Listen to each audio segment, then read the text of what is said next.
Assalamualaikum warahmatullahi wabarakatuh. Izin memperkenalkan diri, nama saya Aisyah Salsabila, NPM 217530004 dari kelas Manajemen Informatika 5A. Di sini saya akan menjelaskan keamanan cyber dari mata kuliah keamanan sistem informasi. Yang pertama, Yang pertama-tama itu sini saya akan menjelaskan tentang keamanan cyber. Di era digital saat ini, penggunaan teknologi telah digunakan pada semua bidang. Namun, semakin banyaknya data yang disimpan di internet dan penggunaan teknologi yang semakin luas juga berarti semakin tinggi risiko keamanan cyber. Dengan semakin banyaknya data dan informasi yang disimpan secara online, maka ancaman keamanan cyber ini pun semakin tinggi. Penjelasan dari keamanan cyber tersendiri adalah sebuah konsep yang merujuk pada upaya untuk melindungi data dan sistem dari serangan cyber seperti virus, malware, atau serangan cyber. Ini melibatkan penggunaan teknologi, kebijakan, dan praktik terbaik untuk mencegah dan mengatasi ancaman keamanan cyber. Ini di mana pentingnya keamanan cyber tidak dapat diragukan lagi.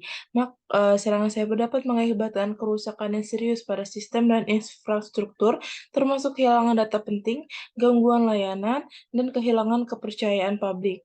Hal ini dapat berdampak negatif pada bisnis dan perekonomian secara keseluruhan. Kemudian di sini ada alasan peretas data pribadi, di mana yang ada 6, yang satu ada profit, yang di mana itu mendapatkan keuntungan pribadi, organisasi, perusahaan atau lembaga tertentu. Kemudian yang kedua ada data analis, yaitu untuk kepentingan analis data seperti data mining, profiling, dan lain-lain. Kemudian yang tiga ada lowback bounty price, di mana hacker kecewa terkait reward. Kemudian yang keempat ada politik, yang mana persaingan antar kelompok dan kompetitor. Kemudian kelima ada penipuan data phishing. Kemudian keenam ada telemarketing, di mana data pribadi kita dijual belikan untuk telemarketing. Kemudian di sini ada pentingnya literasi keamanan informasi, yang dimana ada 7. Yang pertama tuh kita selalu mengganti password secara berkala dan tidak menggunakan password yang mudah ditebak. Kemudian kedua, jangan membuka email atau link yang mencurigakan yang tidak dikenal. Kemudian ketiga, untuk menggunakan software yang legal sehingga selalu update keamanan untuk US yang tidak dipakai yang kita pakai. Kemudian keempat ada pelajari semua aplikasi yang kita pakai dan selalu diupdate. Jadi kita tidak boleh menginstal sembarangan sebelum kita mengetahui aplikasi yang kita install itu aplikasi apa. Kemudian yang kelima tuh di mana kita menggunakan koneksi internet dan protokol yang aman. Jangan di WiFi sembarangan. Jadi jika ada WiFi yang menyangkut atau ada WiFi yang terbuka tanpa kata sandi, itu kita harus mewaspadai karena bisa jadi dari WiFi itu data-data pribadi kita diambil secara tidak diketahui dengan diri kita atau harus memverifikasi kan. Kemudian keenam itu tidak menunjukkan data pribadi atau sisi privasi untuk umum. Kemudian yang ketujuh ada pelajari hak hukum dan regulasi terkait keamanan data dan privasi.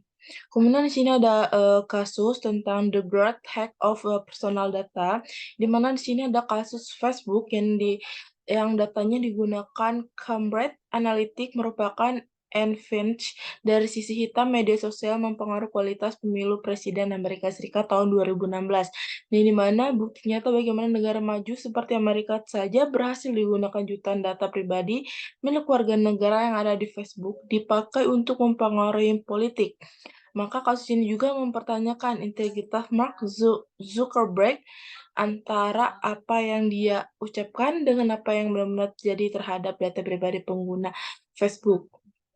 Kemudian di sini pun ada jenis-jenis keamanan cyber yang pernah ada cloud security, yang dimana sistem berikut ini yaitu bertujuan untuk melindungi data yang kita simpan di cloud, maka fungsinya itu untuk melindungi data yang ada di cloud dari serangan akses yang tidak sah, atau proses pengamanannya tetap sama, yaitu meliputi enkripsi, autentikasi, dan sistem keamanan fisik yang tepat. Kemudian yang kedua ada application security, di mana sesuai dengan namanya, sistem ini memiliki tujuan untuk melindungi aplikasi atau software dari serangan maupun akses yang tidak sah. Maka sistem keamanan ini dapat melindungi pencurian atau kerusakan informasi yang bisa merugikan perusahaan maupun individu. Di sini pun ada contoh kasus keamanan cyber yang di mana ada 3, itu pertama serangan phishing. Serangan phishing ini nih merupakan sebuah taktik atau penyerang untuk mengelabui pengguna internet, yaitu tujuan untuk mendapatkan informasi atau, pribadi akses ke sistem mereka dengan cara mengirim email atau menyebarkan link yang terdapat seperti asli. Penyerangan biasanya mengakui sebagai salah satu atau perusahaan atau organisasi yang diredeemable. Kemudian ada rans ransoma ransomware, yaitu contoh hal berikut ini merupakan sebuah malware yang bisa mengenkripsi semua file di sistem pengguna. Setelah file tersebut berubah, kemudian pelaku akan menuntut uang tebusan agar semua file tersebut dideskripsi. Kemudian ada serangan DDoS, yaitu DDoS itu Distribute Denial of Service, merupakan serangan hacking, yaitu cara kerjanya dengan mengirimkan banyak permintaan koneksi ke server maupun website secara bersamaan. Kemudian serangan ini dapat menyebabkan server website menjadi terbebani dan tidak bisa diakses. Bahkan bisa menyebabkan kerugian yang besar secara finansial bagi perusahaan maupun organisasi. Bahkan bisa menyebabkan kerugian yang besar secara finansial bagi perusahaan maupun organisasi. Kemudian ada jenis-jenis serangan cyber. Yang pertama itu ada serangan phishing, di mana serangan yang pertama ini merupakan sebuah taktik penyerangan untuk mengelabui penggunaan internet. Tujuan yaitu untuk mendapatkan informasi pribadi atau akses ke sistem mereka dengan cara mengirimkan email atau menyebarkan link yang terlihat seperti asli. Kemudian ada serangan DDoS seperti yang dijelaskan, yaitu merupakan serangan hacking. Cara kerjanya itu mengirimkan banyak permintaan koneksi ke server maupun website secara bersamaan. Serangan ini dapat menyebabkan server website menjadi terbebani dan tidak diakses, merupakan serangan yang bahkan bisa menyebabkan kerugian yang besar secara finansial bagi perusahaan organisasi. Kemudian di sini ada cara menjaga, keamanan cyber. Yang pertama ada firewall. Firewall, itu sistem yang berfungsi sebagai pagar pembatas yang mampu mengontrol akses jaringan ke da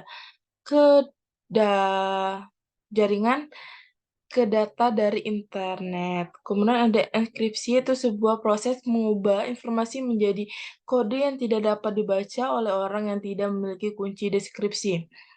Kemudian ada autentikasi, yaitu proses verifikasi keabsahan seseorang atau sistem yang mencoba mengakses jaringan atau sistem informasi. Oke, sekian dari saya. Mungkin di sini ada pesan untuk kita semua untuk menjaga data pribadi atau organisasi yang kita miliki. Jangan pernah membuka sembarangan link atau email yang seperti tadi saya jelaskan untuk mengamankan keamanan pribadi atau data pribadi kita supaya tidak tersebar dan tidak disalahgunakan. Sekian dari saya. Wassalamualaikum warahmatullahi wabarakatuh.